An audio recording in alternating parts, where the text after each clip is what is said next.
রাজধানীর এলিফ্যান্ট রোডে ব্যবসায়ীকে কোপানোর ঘটনায় গ্রেফতার আসামিকে নিউ মার্কেট থানার সামনে থেকে ছিনিয়ে নেওয়ার চেষ্টা করেছে দুর্বৃত্তরা। এ সময় নিউ মার্কেট জোনের এসি সহ বেশ কয়েকজন আহত হয়েছে বলে জানিয়েছে পুলিশের রমনা বিভাগের উপকমিশনার মাসুদ আলম। তিনি জানান, শুক্রবার ভোরে আসামি মিথুনকে গ্রেফতার করে পুলিশ। এরপর নিউ মার্কেট থানায় নেওয়ার সময় থানার সামনে মিথুনের সমর্থকরা তাকে ছিনিয়ে নেওয়ার চেষ্টা করে। এ সময় পুলিশের সঙ্গে তাদের ধস্তাধস্তির ঘটনা ঘটে। আহত হন বেশ কয়েকজন পুলিশ সদস্য। গত 11 জানুয়ারি রাতে এলিফ্যান্ট রোডের মাল্টিপ্ল্যান সেন্টারের সামনে দুই ব্যবসায়ীকে প্রকাশ্যে কুপিয়ে আহত করে দুর্বৃত্তরা। এই ঘটনায় জড়িত বেশ কয়েকজনকে গ্রেফতার করেছে পুলিশ।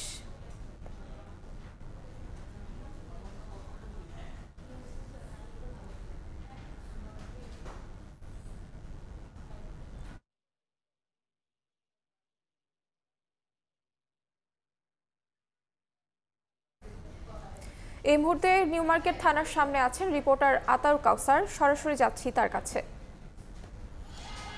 রাজধানীর এলিফ্যান্ট রোডের মাল্টিপ্ল্যান সেন্টারে দুই ব্যবসায়ীকে কুপিয়ে আহত করার ঘটনায় মোট 5 জনকে ইতিপূর্বে গ্রেফতার করেছিল নিউ মার্কেট থানা পুলিশ।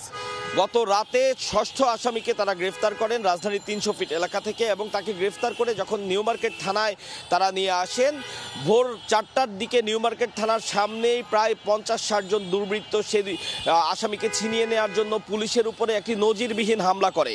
এবং এটি অত্যন্ত নিন্দনীয় একটি ঘটনা। পুলিশ আমাদের জানিয়েছেন যে পুলিশের উপরে হামলা করে আসামি ছিনিয়ে নেওয়ার চেষ্টা তারা অত্যন্ত সাহসিকতার সাথে মোকাবেলা করেছেন। যদিও সেই 50-60 জন যে হামলা করেছিল, সেই হামলার ঘটনায় প্রায় 5 জন পুলিশ সদস্য আহত হয়েছেন। এর মধ্যে 2 জনের পায়ে ফ্র্যাকচার হয়েছে, এমনটিও আমাদের জানানো হয়েছে পুলিশের পক্ষ থেকে। তো পুলিশ আমাদের যেমনটি জানিয়েছিলেন যে 5 জন আসামিকে ইতিপূর্বে ব্যবসায়ীকে কোপানোর ঘটনায় গ্রেফতার করা হয়েছিল। রিমান্ডে তাদের একজন বা একাধিক জন আজকে যে আসামিকে গ্রেফতারের ঘটনা ঘটেছিল গত রাতে মিথুনকে, সেই মিথুনের ব্যাপারে তারা তথ্য দেয়, যার প্রেক্ষিতে তারা মিথুনকে গ্রেফতার করেন। এবং সেই মিথুনকে গ্রেফতার করে নিউ মার্কেট থানার সামনে আনলেই 50-60 জন দুর্বৃত্ত, যাদের হাতে লাঠি সোটা ছিল, ইট পাটকেল ছিল, তারা পুলিশের উপরে হামলা চালায়।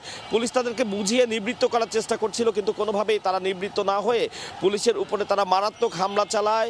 এক পর্যায়ে পুলিশের 5 জন সদস্য আহত হন, কিন্তু তারপরে অত্যন্ত সাহসিকতার সাথে পুলিশ তাদের হামলাকে মোকাবেলা করেছে এবং যে আসামিকে তারা ছিনিয়ে নিতে এসেছিল তাদের সে চেষ্টাকে তারা ব্যাহত করে দিয়েছেন। অর্থাৎ সে আসামিকে কোনোভাবে তারা ছিনিয়ে নিতে দেননি। এবং উপরন্তু যারা হামলা করতে এসেছেন তাদের মধ্যে 6 জনকে পুলিশ গ্রেফতার করেছে। পুলিশ বলেছে যে পুলিশের উপর এ ধরনের হামলার চেষ্টা এবং হামলা করে পুলিশের থেকে আসামি ছিনিয়ে নেওয়ার এই যে অপচেষ্টা, এর দুঃসাহস যাতে কখনোই কেউ না করে। গতকালকের ঘটনায় তার একটি উজ্জ্বল দৃষ্টান্ত পুলিশ দেখিয়েছে যে এভাবে কখনোই পুলিশের কাছ থেকে আসলে আসামি ছিনিয়ে নেওয়া সম্ভব নয়। যদিও এই ঘটনায় পুলিশের 5 জন আহত হয়েছেন, কয়েকজন প্রাথমিক চিকিৎসার পর ছেড়ে দেওয়া হয়েছে এবং 2 জনের পায়ে ফ্র্যাকচার হয়েছে, আমি যেমনটি এর আগে জানিয়েছিলাম। তো গত রাতে যে হামলা হয়েছে, এই হামলার ঘটনায় মোট 7 জনকে আসামি করে পুলিশ মামলা করেছে। 6 জনকে গ্রেফতার করা হয়েছে আসামি যারা হামলা চালিয়েছে তাদের মধ্য থেকে। আর এই ঘটনায় আসামি করা হয়েছে যাকে আসামি হিসেবে আনা হয়েছিল মিথুনকে, সেই মিথুনকেও এই ঘটনায় আসামি করেছে পুলিশ।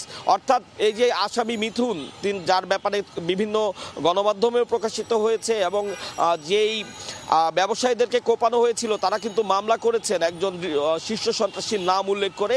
এই আসামি মিথুন, তার পরিচয় যতটুকু এখনো পর্যন্ত পাওয়া গেছে, সেই শীর্ষ সন্ত্রাসী মিথুনের ধানমন্ডি জোনের টাকা তোলার কাজে তিনি নিয়োজিত আছেন, এমনটি আমাদেরকে পুলিশের পক্ষ থেকে জানানো হয়েছে।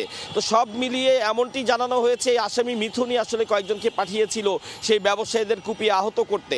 সব মিলিয়ে সেই ব্যবসায়ীকে কুপিয়ে আহত করার ঘটনায় মিথুন সহ 6 জন এবং গত রাতে পুলিশের উপর হামলার ঘটনায় মিথুন সহ 7 জনকে আসামি করে পৃথক 2টি মামলা হয়েছে এবং প্রত্যেকেই বর্তমানে পুলিশ হেফাজতে আছেন। তো এই ছিল ব্যবসায়ীকে কুপিয়ে হত্যা করার ঘটনা এবং তার আসামিকে ছিনিয়ে নেওয়ার ঘটনায় নিউ মার্কেট থানা থেকে পাওয়া সর্বশেষ তথ্য। সরাসরি যুক্ত ছিলাম নিউ মার্কেট থানায়।